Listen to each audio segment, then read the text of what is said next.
For this project, I found this flagstone slate looking piece at one of my local thrift stores. It was $7.99, which was kind of on the pricey side, but I thought it was really unique and I could find something really cool to do with it. I also found this jacket at my local Goodwill, and again, I loved the texture and I just knew I could do something cool with it. So I picked that up as well, and I'm gonna start cutting it down to fit in the center of my slate piece. And I actually found this idea from Julie's Designs and Signs. She did something very similar recently. I will link her video in my description box, where she cut out, it was either burlap or drop cloth fabric that she used and stamped it. And I just thought it was so cool. So I wanted to do something similar with a bit more of a modern take. So now I'm going to take you guys through how I use my Cricut design space. I know several of you have been asking for a tutorial on how I use this. So I opened up my Cricut design space and I clicked on New Project. And then I clicked on the image button on the left hand side. And there are tons of preloaded images that you can find on the Cricut design space. I do pay for Cricut access, so anything with that A there, I do have access to and pay a monthly subscription for.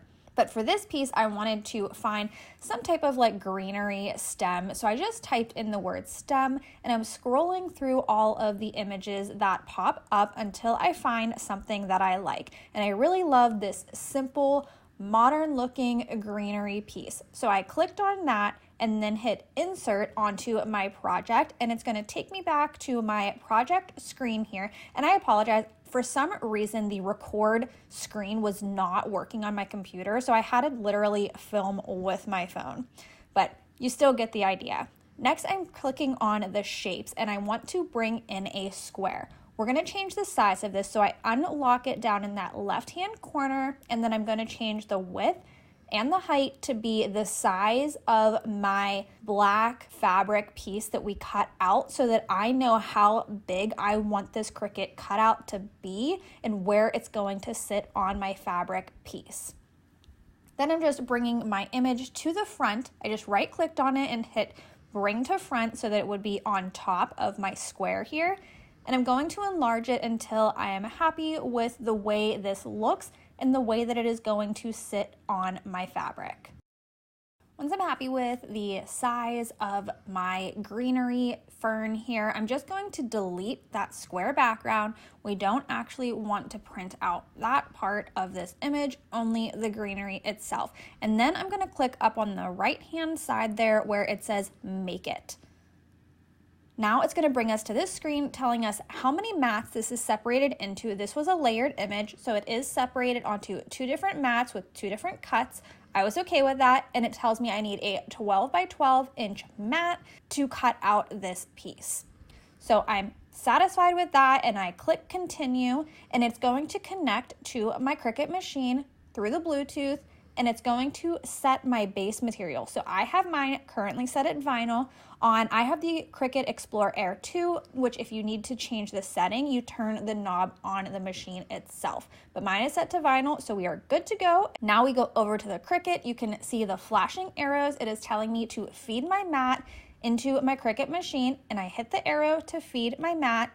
Now it's going to light up the little C button. We are going to press that, and that is going to cut out our vinyl. Now, if you have been following me for a while, you know that I love to use Dollar Tree contact paper anytime I am cutting out a stencil. I don't like to waste vinyl. I feel like vinyl is too expensive for that. But if you have stencil vinyl or you prefer to cut out actual vinyl when creating a stencil, by all means, do what makes you happy.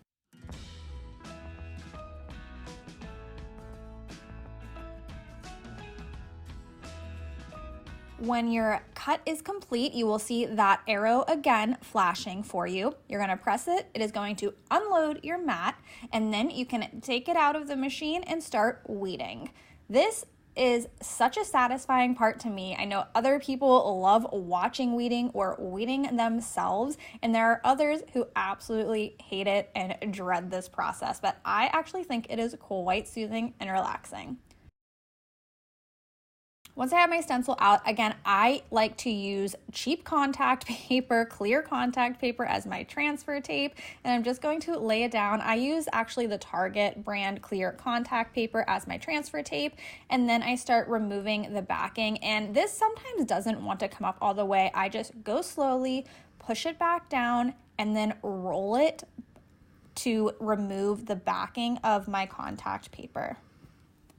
Once I have that removed, I am going to place it down on my fabric where I want this stencil to go, remove that clear contact paper, and then we are going to start adding the paint to our stencil.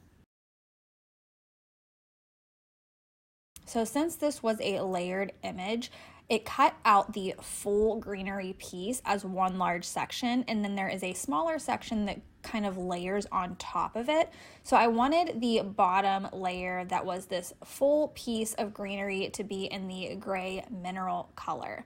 And once I'm done stamping that, you'll see in a second here I have to add on that second layer, and then we're going to add the color there. And I do use my heat tool to dry my paint in between. I added 2 layers or 2 coats of my paint, removed the vinyl or the contact paper, and then moved on to my second layer.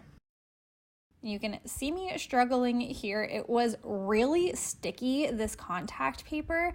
Normally I like de-stick it a little bit, stick it to my shirt, but I didn't do that this time, and it was really sticking to this fabric and did not want to come off.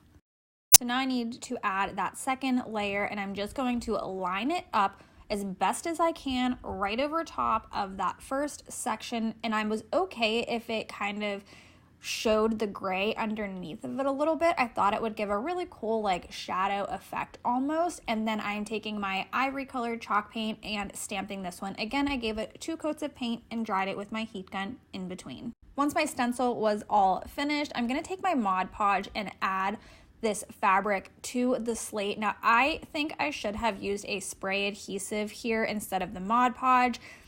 I didn't like how the Mod Podge turned my fabric more shiny. Even though this is a matte Mod Podge, it still does have a slight sheen to it. So if I were doing this again, I would definitely use a spray adhesive instead of the Mod Podge. But once it was dry, I just took some 2mm macrame cord and I wanted to outline the raw edges to cover those up a little bit around the fabric, hot glued that down, and that was it for this one. I absolutely love the way this turned out. I think it is super modern and minimal and just my style.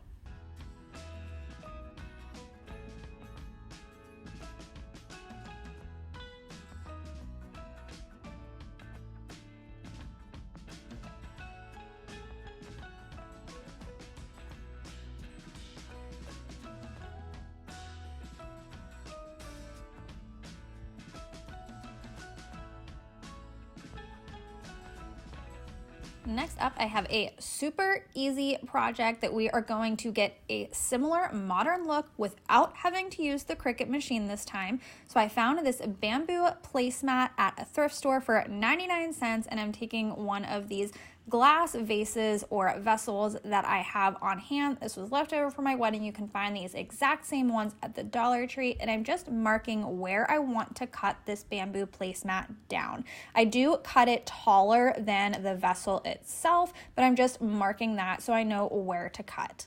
Then I'm going to take these little nifty crafters square, not even crafters square, Dollar Tree cutters. I don't know what they're called. I've said that before, but I love these things for cutting out wood, and they worked perfect.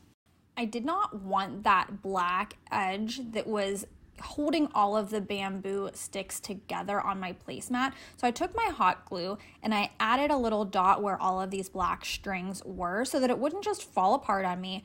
Once that was dried, I did just cut off with my X-Acto knife that black bamboo or black wood piece that was on the end of my bamboo placemat. Next, I'm taking these Dollar Tree rub-on transfers, and these things are so much fun to work with. I really love working with these, and you can get such a similar look as you can with a Cricut machine, and they have so many options these days. You can buy them even from like Redesign by Prima and plenty of other places on the internet. IOD sells them as well, so you don't just have to be stuck with using a Cricut machine when you want to get a similar look. So once I had all of my pieces cut out, I just removed that white backing, and I just used my fingernail here to scrape these down or rub these down or transfer them onto my bamboo placemat. I cannot talk today, but this seemed to work out really well. I didn't think any other tool that I had to rub these down with was going to work quite as well as my fingernail would in getting into all of those little grooves. And if it doesn't transfer completely the first time, just slowly peel it up so that you can see that and rub it back down if you need to, like you see me doing here.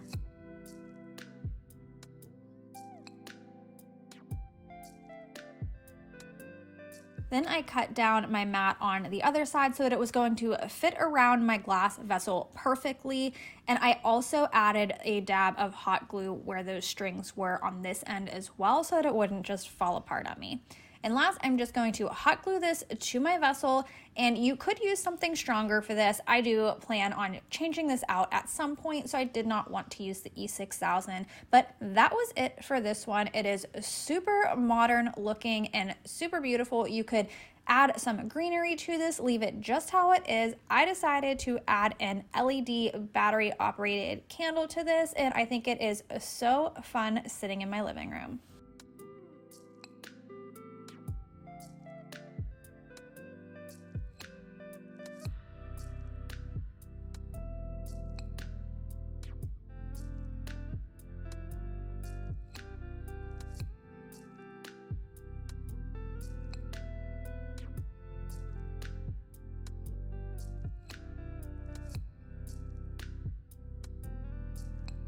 Next up, I found this little footstool at a local antique mall, and this thing was absolutely caked on with layers and layers of paint. I could just feel it in my hands how much paint was on this thing. So I took my citrus strip, poured it all over this to get at least some of those layers off so that I wasn't sanding and sanding for hours on end. And you can see whenever the citrus strip is ready to be peeled off, it kind of looks like it is separating there, and you can see just how many layers of paint this thing had. It was crazy. Once it was ready, I just took my plastic spatula. You don't want to use something metal because you don't want to put scratches in the surface. You want to use something plastic here, and I scraped it up. I did that probably at least 3 times to get multiple layers of that paint off, and then I went in with my sander to get the rest of the paint, and this wood was seriously stained with this green paint. It did not want to come off.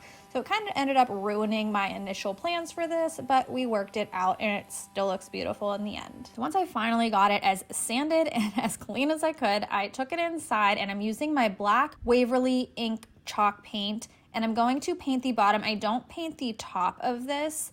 I wanted to stain the top, but I do paint the bottom and the legs in my ink Waverly color. Next, I taped off the top of my stool because I didn't want any of the stain to drip down onto my freshly painted black bottom of this stool. And then I'm taking this sun-bleached stain from Varathane, and you can just see how dry this wood was, and it was just absolutely soaking up this stain. And I knew you were still going to see that green color peeking through that was stained on the top of this wood anyways, but I wanted to give it a try. I gave it a couple of coats of the stain, let it dry, and realized that just wasn't gonna work out. So then I took my mineral colored chalk paint, added it into some water to water it down and give it more of a wash. And then I took that and I painted it on top of my stool, and it gave the same effect as if it were a stain. You can still see that wood grain through since I watered down that paint. For my Cricut decal on this project, I created my own design in Cricut Design Space, and unfortunately I could not get this to record or work either. So what I did was created a free printable for you guys. I will have the link to that in my description box below, but I will have that listed on my website. You can go to that and download it for free. I really wanted to create something to help give back to you guys, and I plan on doing a lot more free printables coming up in the future.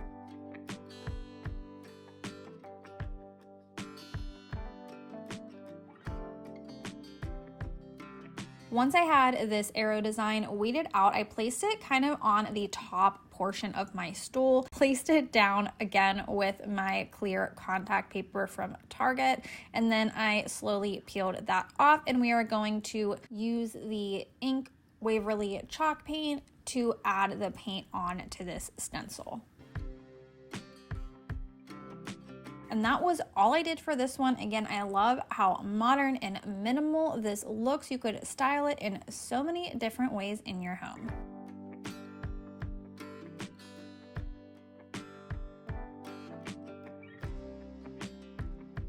That's all I got for you today, guys. Thanks for hanging out with me. Don't forget to head over to my website, check out my free printable, and I'll see you in the next one.